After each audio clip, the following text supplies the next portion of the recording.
महाराज जी, मांस मदिरा खाना पीना गलत बताया गया है।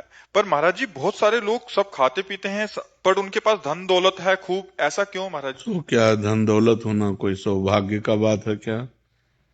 सुत दाराधन लक्ष्मी पापियों के घर होए, संत समागम हरि कथा तुलसी दुर्लभ दोए। पूर्व के पुण्य के बल से धन मिलता है, और वर्तमान में जो मांस मछली खा रहे हैं, जो पाप कर रहे हैं, उनका जब पूर्व का पुण्य खत्म होगा तब पता चल जाएगा। और विद्वान या विवेकवान बुद्धिमान परिणाम को देखता है, वर्तमान को नहीं देखता है, परिणाम को देखता है। मरोगे तो तुम्हारा शरीर जाएगा तुम्हारे साथ, बैंक बैलेंस जाएगा है, क्या जाएगा फिर? इसके लिए जो पाप कर्म किए वो जाएगा। जो बकरा खा रहे हो, गाय खा रहे हो, भैंसा खा रहे हो, सुअर खा रहे हो, वो तो परिणाम तुम्हारा दुर्गति नरक में भोगनी पड़ेगी। पैसा होना कोई खास बात थोड़ी है। पैसा तो कसाई के पास भी है, पापियों के पास भी है। पैसा खास बात नहीं। शांति, आनंद, परिणाम। बुद्धिमान वही भैया जो परिणाम को देखता है। परिणाम क्या?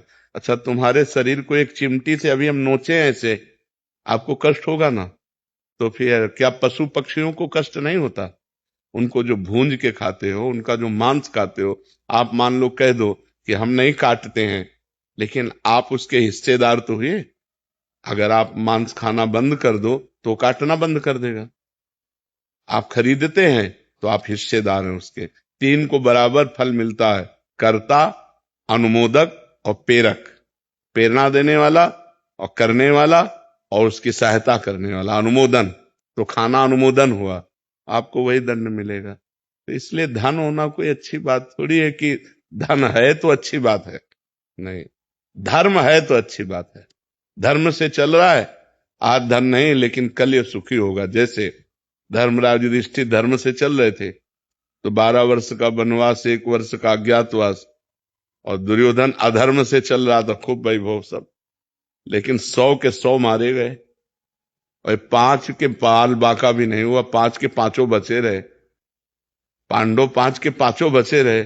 तो धर्मात्मा पुरुष की जय, जो अधर्म करता है उसका नाश होता ही है। ये अधर्म है। अच्छा, मदिरा पीने से लाभ क्या? हमें एक लाभ बता दो।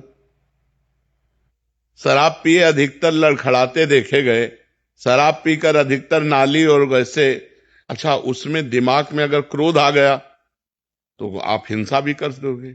बेविचार आ गया, क्योंकि विवेक है नहीं, बुद्धि भ्रष्ट हो जाती है उससे। और शरीर के अंगों की हानि होती है, लीवर है, किडनी है, दिल है, आते हैं, इन पर फर्क पड़ता है। मुझे लगता है शराब में 1% भी अगर कोई लाभ दिखाई दे, लौकिक या पारलौकिक, तो आप हमें बताओ। बल अध्यात्म में बल है, संयम में बल है, ब्रह्मचर्य में बल है। अगर हम संयम से चल रहे हैं, ब्रह्मचर्य से चल रहे हैं, अध्यात्म से चल रहे हैं, तो हम तुम्हें परास्त कर सकते हैं। क्या दूसरे का मांस खा के, दूसरे के शरीर को खा करके तुम अपने शरीर को तुम बहुत मोटा कर सकते हो, लेकिन आध्यात्म बलवान नहीं हो सकते। हमारे ब्रह्म ऋषि ऐसे ऐसे होते थे, हड्डी हड्डी होती थी, लेकिन पूरा राज्य कांपता था जिस राज्य में चले जाते थे। क्यों? अध्यात्म बल। तो हमें लगता है गंदी बातें मत करो। न शराब में आनंद है, न पराई बहनी बिटिया के छेड़ने में आनंद है, न मांस खाने में आनंद है, और न जुआ खेलने में, और यही चीजें हम मना करते हैं। अच्छा, जुआ खेलकर आज तक कौन अरबपति बन गया है? अगर 1 पॉइंट में तुम विजय प्राप्त होते तो 10 पॉइंट में तुम हार जाते हो, और तुम्हारा सर्वनाश हो जाता है। कोई हमें बताओ, मदिरा पी के, मांस खा के, बेविचार करके, कहीं भी आज बेविचार कर लिया, बच गए, लेकिन वो आदत तुम्हें ऐसी जगह फंसाएगी कि तुम्हारी बेइज्जती हो जाएगी। तो वही गंदी बातें हम आप लोगों को मना करते हैं। शराब मत पियो, पराई बहन बेटी को गंदी दृष्टि से मत देखो, दूसरों का मांस मत खाओ, जुआ मत खेलो, धर्म से घूस मत खाओ, धर्म से चलो, नमक रोटी खाओ, आनंद रहेगा, शांति रहेगी। वही बात हम आपको बताते, धन से शांति होती है क्या? धन क्या शांति का विषय है क्या? अधर्म के द्वारा कमाया हुआ धन किस काम का? तो इसलिए भाई, उधर मत जाओ। खाते हो क्या मांस? नहीं बाबा। बिल्कुल मत खाला।